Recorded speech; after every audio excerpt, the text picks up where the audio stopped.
Welcome to more Gran Turismo Sports Specialtatin. Today we have Ford SVT Raptors around Nürburgring, and it's a dirty race. Considering those first two, it kind of had to be a dirty race. But, well, because it is a dirty race, it's going to be chaos throughout.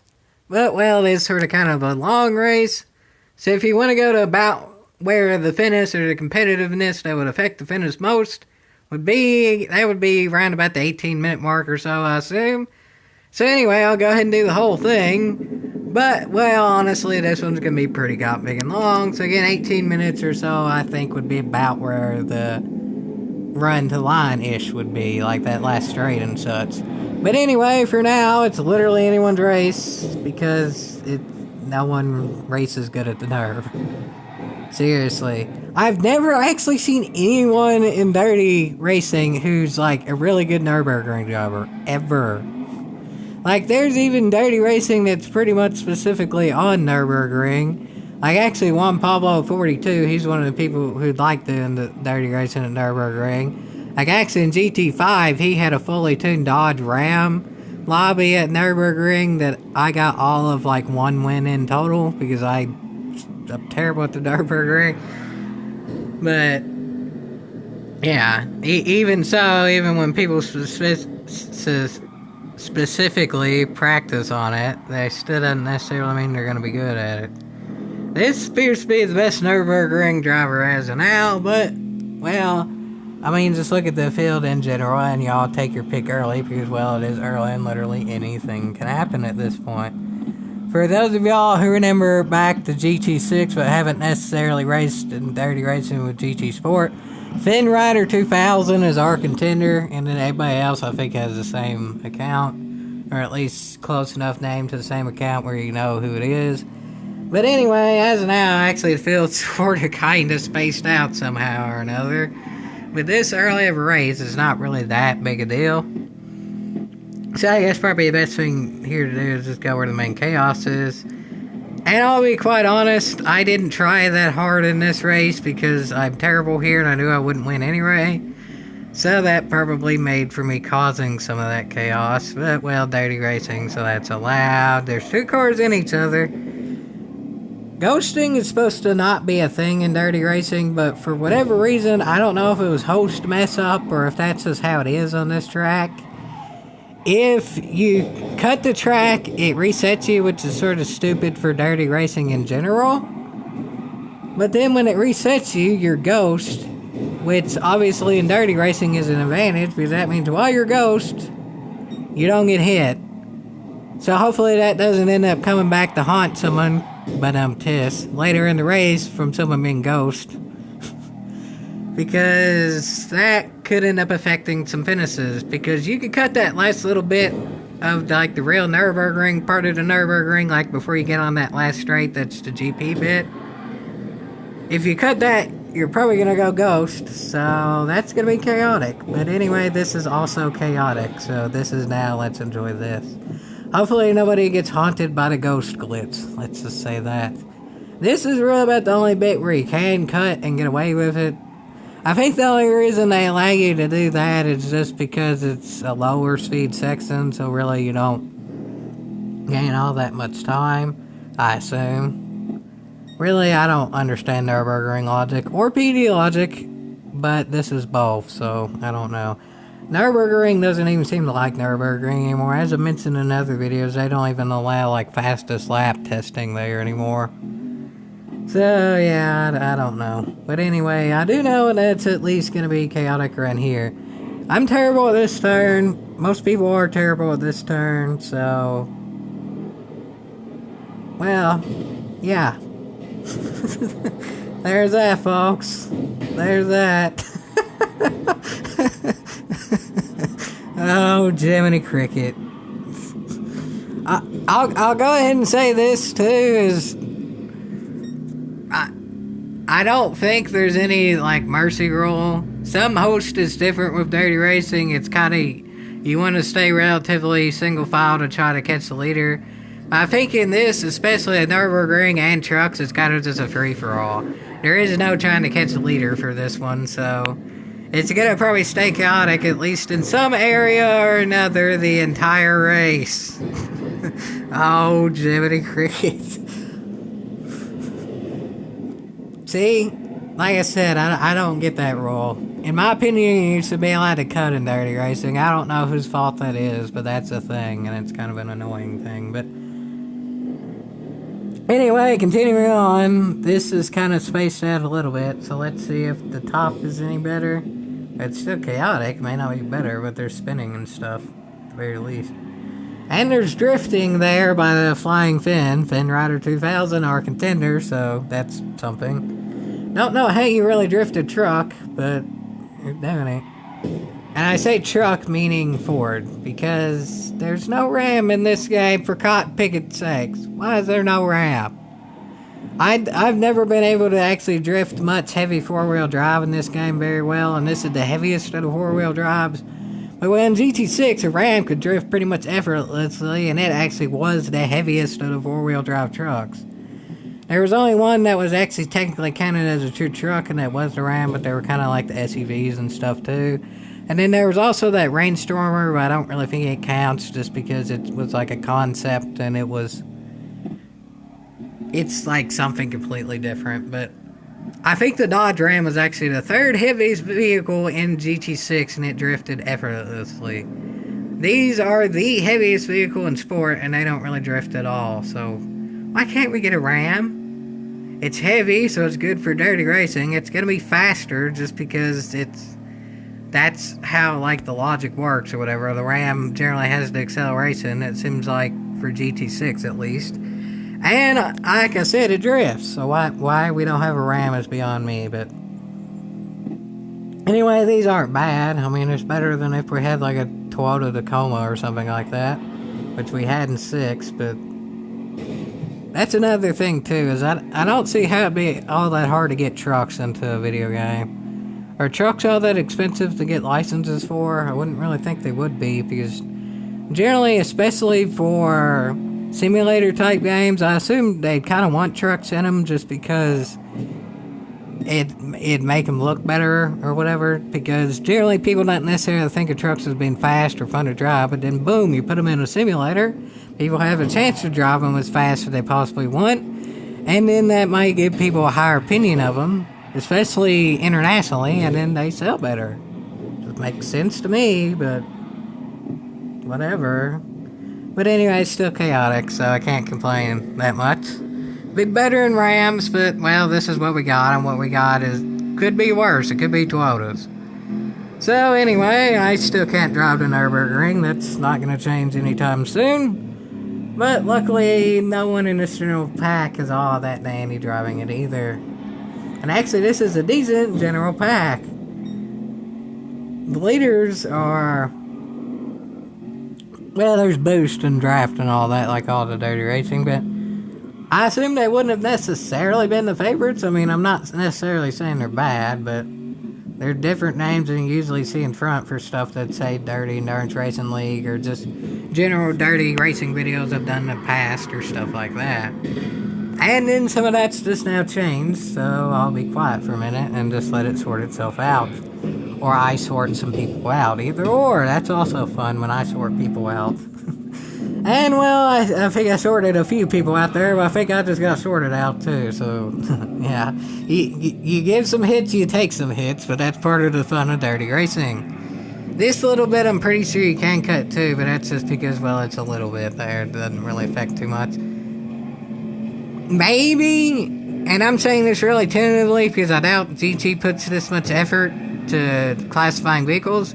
Maybe they have it where you can't cut the track in these just because they're kind of meant to be off-road. They're probably the most apt for cutting track of any vehicle in the game. So maybe that's just why it automatically resets, because these would just be overpowered cutting the track. But I don't know. Given that everyone's in these, you wouldn't really think that would matter, and I doubt they put that much effort in there anyway. But I want to try to think for the best, so maybe.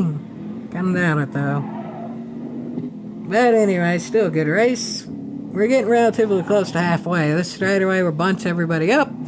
for the crazy last bit. And, well, it's still going to be a crazy last bit, even though it ain't the last lap. But, well, the last bit on the last lap will be the craziest bit. But, well, this, I'm sure, ain't necessarily going to be bad. It's indeedy dandy looking like everybody is going to end up catching everybody. Everybody's kind of sort of, and everybody's drafting away. Second's not completely in first draft yet, but third is sort of kind of in second draft, so maybe eventually third will catch second and push up to first.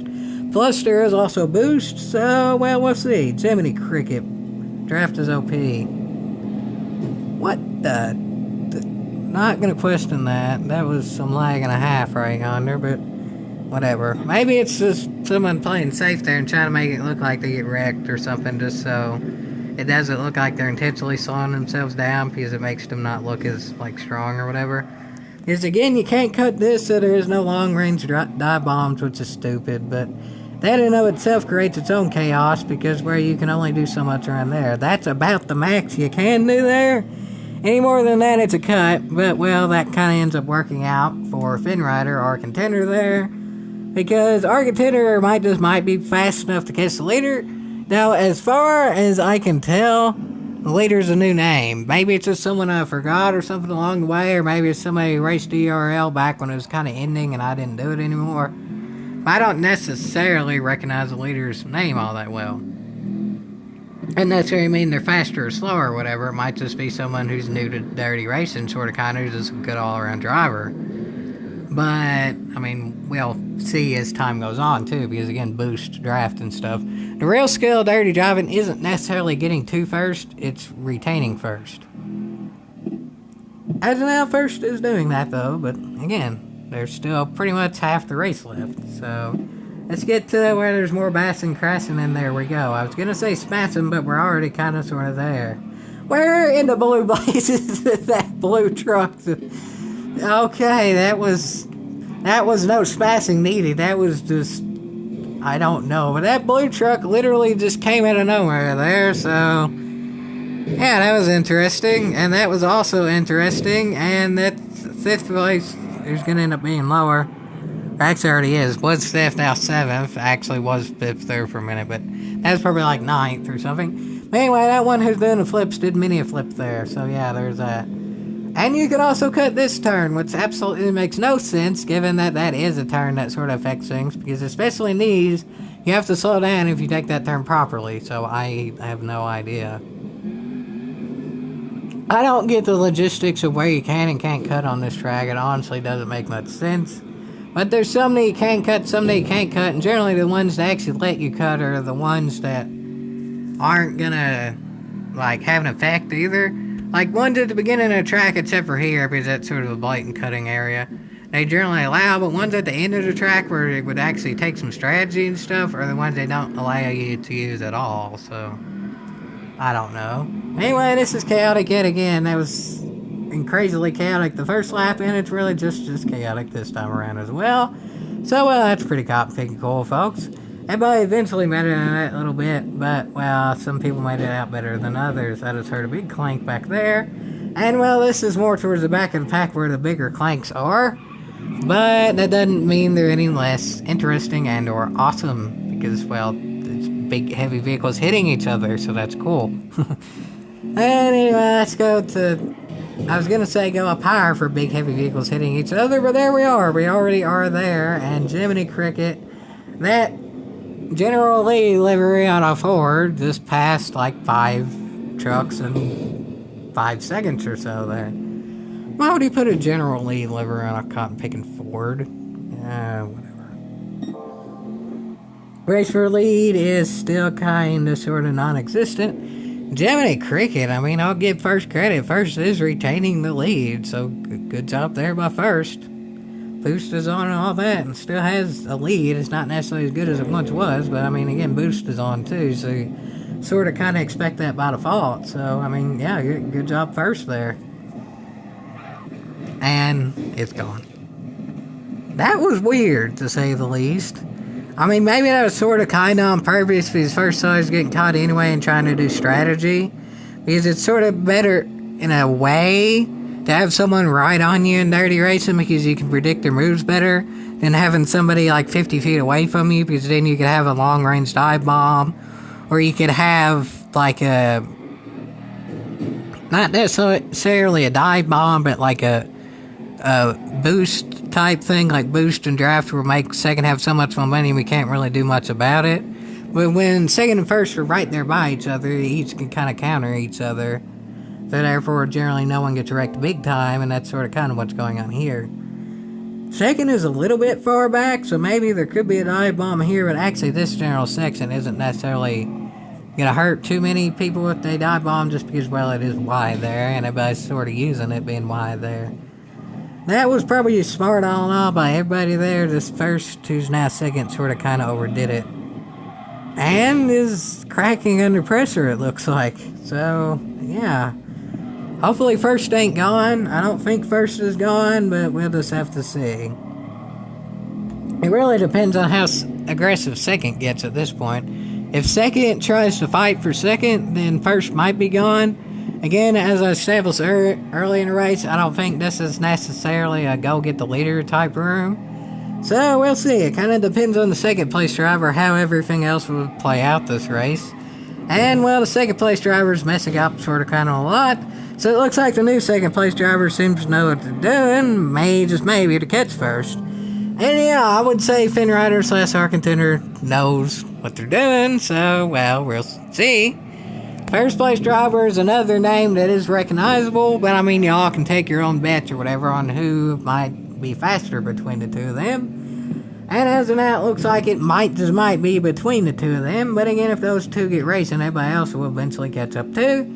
And there's still eventually, Nürburgring is a big track. About half the final lap is over. But, well, half the final lap still means about 5 or so minutes left of racing. So, I think it's still best to just get some of the banging and slinging and crashing and bassing of the mid-pack for now. Because first is still kind of sort of up in the air, but all this could go any way at any time. Actually, now that I think about it, those two kind of mean the same thing. But I mean, up in the air in the sense of it could go away, but we don't really know how it's going to go. But this is going all of the ways currently. So it's better to see something going all of the ways than something that might go all of the ways. As of now, it's actually sort of kind of calmed down, though. But I think that's just because it's a main straight. There's not that much slowdown, so everybody's kind of in everybody's draft. Once there's a turn that requires slowdown, well, stuff like that are happening. And that wasn't a downright wreck, but, well, it was at least a big bang, and now this is probably going to be a wreck. So, yeah, this should be interesting. I predict a dive bomb here. Or not. Okay, then, that was... The driver in front predicted the dive bomb and was sort of kind of right there. Was this a dive bomb by a different driver? And that helped that first driver predicting that sort of kind of correctly, but in a different circumstance, because now that driver who was like in 6th is now in 3rd and wrecked themselves, so is now probably back in 6th. That was a chain in events and a half right yonder, wasn't it? So, yeah, now let's see if this can all chain the events together to make it a big chain of vehicles for the end of the race. And yes, I would say it has.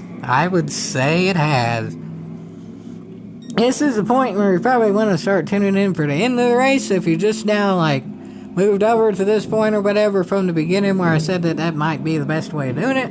Well, it's been interesting so far. It's stayed relatively close so far, and it's about to get a whole heck of a heap more interesting. Because it's a 3-truck battle for the lead coming down to the last bit of the race. 2-truck battle for the lead. No, by Jiminy Cricket, I think it's actually still a 3-truck battle for the lead. Our contender, Finn Rider, definitely knows what they're doing. Jiminy Cricket, that's impressive and a half right yonder. People say Dirty Racing doesn't have skill. Don't tell that to this driver, because that was a whole heck of a heap of skill right yonder. To avoid all that and still barely even lose any time when the leader has a clean track, that's pretty cotton picking. Impressive. Where second place came from, I have no idea, but second place is me, so I ain't gonna question it. I still can't drive Nürburgring, though, even though I sort of kind of popped into second for no particular reason there. Just because I'm second at this point does not mean I'm the second best driver at Nürburgring. Just that's how boost goes sometimes. But now it's up to me to catch the leader at Nürburgring, coming down to the nitty gritty of the race. The leader's gone at a half, ain't it? If third works with me, then maybe I can get the leader, but, I mean, as y'all can see there, I ain't the best driving at Nürburgring, no matter how hard I try. Especially in a Ford truck. Especially if a driver right behind me. Especially at the end of the race when I'm trying to catch that driver right ahead of me. But luckily we both messed up there, so I didn't really get slowed down any.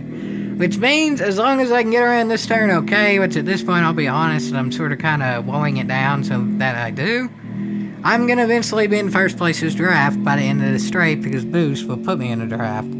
Third, exact same situation. Fourth, exact same situation. Fifth, nope, so it's a 4-car battle still for the very end of the race. Which means if everybody wrecks, it could end up even being more than that. Because if you get pushed into the reset zone, you're going to go ghost. But then if you go ghost, you ain't going to get hit again. So there I was sort of kind of purposely cautious because I didn't want to downright spin us both out. So a hit there really makes no difference because I can just try to get pushed by third, which is exactly what happened there. But I think third is okay with that too. Because that gets to the top two battling, so really third can just take their own line. And well, the top two, which is me and that, are battling. Third pushes us both out of the way and is probably going to win now. Again, that's about the max. You can take that, but, well... Oh, for Jiminy Crickets. See, there's the haunting ghost thing there. Oh, for Jiminy Cricket's sake. Forrest just drove through that truck because it's ghost. Oh, for Jiminy Cricket's sakes. I knew that was going to end up haunting people. No, there should never be ghosting in dirty racing ever. I don't know whose fault that is, but that literally just... Oh, for Jiminy Cricket's sake. Let's go back and at least see the end there for the lead, because at least that was pretty cotton picking impressive and was done correctly. That was actually cool. Let's not focus on the stupid bit farther back where ghosting got involved in it. The top two finishers at the end there actually didn't really involve ghost too much. Actually, second was kind of sort of close there to getting reset, but not quite. And again, you can see in the back there, just the ghost car driving right through the other car in dirty racing. But anyway, yeah, nice move there by our contender, Finn Rider. And gets the win on Super Go-Go Platter there, who pretty much kind of was along for the ride there. And there was a bit of luck, but honestly, our contenders... Finn Rider was on very skilled there too. That's proof that dirty racing requires some skill there, but then that's also proof there's some luck involved in it as well. Third and fourth there probably should not have been third and fourth, but first might have very well deserved it though, so it's not the best. I'm not sure whose fault that is, but it could be a whole heck of a heap worse, and really, it's still better than a whole heck of a heap of other stuff too. So in that sense, it is indeedy dandy worth a yeehaw.